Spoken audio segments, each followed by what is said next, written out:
భద్రాద్రి కొత్తగూడెం జిల్లా జూలూరుపాడు మండలం వినోబానగర్ దగ్గర నిర్మించిన రాజీవ్ లింక్ కెనాల్ నిర్మాణం పనుల్లో డొల్లతనం బయటపడింది.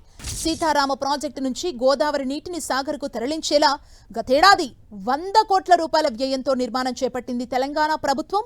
అయితే కాంట్రాక్టర్ల నిర్లక్ష్యంతో చిన్న వరదకే రాజీవ్ లింక్ కెనాల్లోని సైడ్ సీసీ వాల్స్ కొట్టుకుపోయాయి. సుమారు 9 కిలోమీటర్ల మేర నిర్మించిన రాజీవ్ లింక్ కెనాల్లో నీటి ప్రవాహం పెరగడంతో రక్షణ గోడ పగుళ్లు ఏర్పడగా కొన్ని ప్రాంతాల్లో సిమెంటు నిర్మాణాలు పూర్తిగా దెబ్బతిన్నాయి. దీంతో కాంట్రాక్టర్లు, అధికారులు, ప్రజా ప్రతినిధులపై ఆగ్రహం వ్యక్తం చేస్తున్నారు స్థానికులు. సీతారామ ప్రాజెక్టు నీళ్లను రాష్ట్ర ప్రభుత్వం ప్రతిష్టాత్మకంగా చేపట్టినటువంటి వైరా రిజర్వాయర్ సాగర్ కాల ద్వారా వైరా రిజర్వాయర్కు తరలించే దానికోసం వినోబానగర్ ప్రాంతంలో జూలూరుపాడు మండలం వినోబానగర్ ప్రాంతంలో రాజీవ్ కెనాల్ పేరుతోటి సుమారుగా 8 కిలోమీటర్ల దూరంలో ఈ రాజీవ్ కెనాల్ నిర్మాణం చేపట్టి సుమారు సంవత్సరంగా వస్తూ ఉంది.